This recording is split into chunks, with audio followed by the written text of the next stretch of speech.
there is currently, governments have set up a network of protected areas, and then recently they've given out a whole load of industrial concessions, oil and gas mining industrial concessions. Beyond no-go, and no-go is a very important debate, beyond no-go, what are we going to do about the land use conflicts that now exist? So who's going to step forward and negotiate on the ground these actual land use conflicts that will exist between industrial concessions and protected areas? And I feel we still have our head in the sand on this. So protected areas risk downsizing, the degazettement and downgrading. The PAD tracker presentation that happened earlier. There are some solutions to this, obviously beyond no-go. There are some solutions, such as no-net loss advances in engineering, but most of the land use conflicts will require negotiation on the ground. I think right now society as a whole is in what we'd call a prisoner's dilemma. And conservationists need to improve their political science and negotiating skills if they wish to help protected areas. And there are a few organisations currently coming forward with that kind of neutral negotiating stance. But this is an example for FFI's great work in Liberia. If you look at the existing protected areas and the proposed protected areas, there is an enormous overlap across the world, not just in Liberia, between protected areas and industrial concessions. It's the same for community tenure. You know, we often have these environmental talks and then someone puts up their hand and says, what about communities indigenous? It's the same thing. This is the overlap between logging and oil and palm plantations and community lands in Malaysia there in green.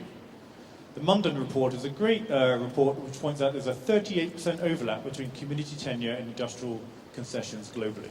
Who is going to negotiate these land use conflicts? WCMC's work looking at the overlap between oil and gas concessions and different types of protected areas. So these are the threats. I've got up there the picture of the famous Nimba World Heritage Site that had the part of it taken out to allow mining. And these are the risks that protected areas currently face. PAD, there was a presentation from the PAD tracker group. These are simply the existing protected area downgrades, degazetments or downsizes across Africa. So the conservation community is in need of recognising the industry perspective and the power dynamic that exists here, and we need to expand our tactics beyond right and wrong. If you look at it from simply, what I'm giving in this talk is not a perspective from conservation or from industry. I'm looking at this from an external political science perspective, much as you might study behavioural ecology and the interaction between entities. And if you look at it from that perspective, there are many more solutions from the industry side than from the conservation side for these overlaps. For the industry side, there are these different ways of downgrading, degazetment, downsizing, simply developing, if there's no stakeholder pressure, payments and compensation to affected parties. All of these things do go on. There are some opportunities such as land use zoning within the protected area, engineering options or regional no-net loss. There are some solutions which exist for both industry and conservation. But look at it from a power perspective, and the solutions are rare, I think, between these two. What I'm saying is that if we don't get better at negotiating some of these solutions, we're going to get more PAD for protected areas over the next 20 years. I think solutions are so far rare because governments have not developed methods and approaches to resolve the overlaps. NGOs are largely opposed to development and have not developed sophisticated negotiating positions. Consultancy groups are largely unqualified, certainly internationally, nor have the networks or credentials to solve this, and communities are not empowered or educated on their rights. So I fear that if we don't tool up, we'll see many more protected areas affected over the next 20 years. The poor dialogue reflects entrenched positions. So the current pattern is retrenchment on both sides, either no-go or pro-development. No-go is a necessary component, but it's not the whole picture. So retrenchment's a bad sign because negotiation theory predicts that the more powerful actor will win, and it demonstrates somewhat a kind of closing down of minds and options. There's low industry participation at this conference, which reflects the poor dialogue, and conservationists and industry are guilty of what's called a bad faith model of political science, where both assume the other to be implacably hostile. Not necessarily just at this conference, internationally, that's generally what goes on.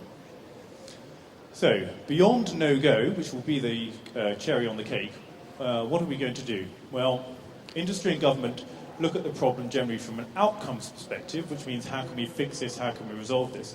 Conservation sector tends to look at the problem from a rights-based perspective, which is what is right or what has already been agreed.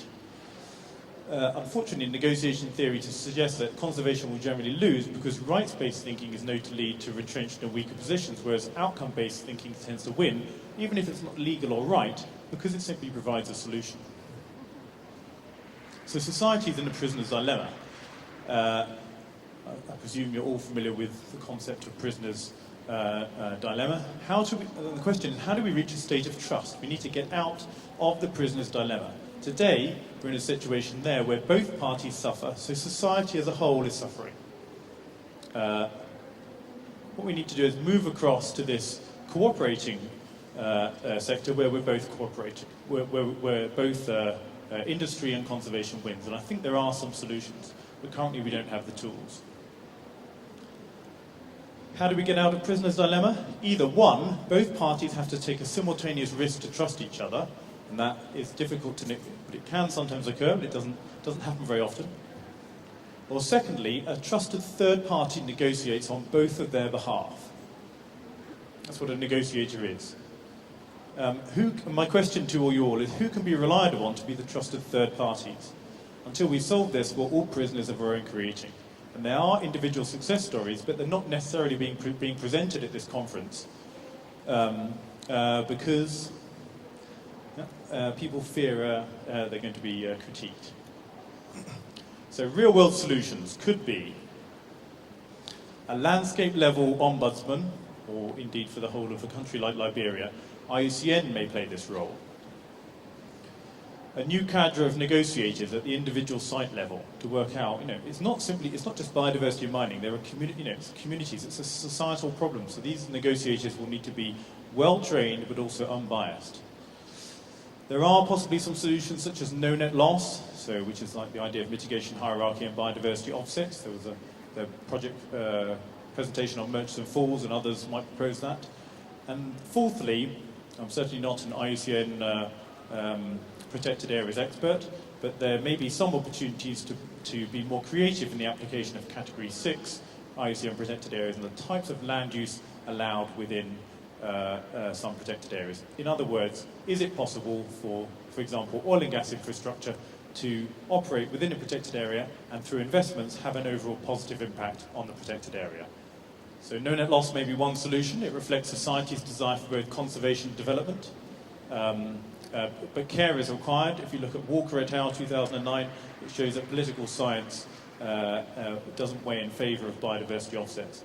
And certainly, for design of offsets, we would also need training in negotiation.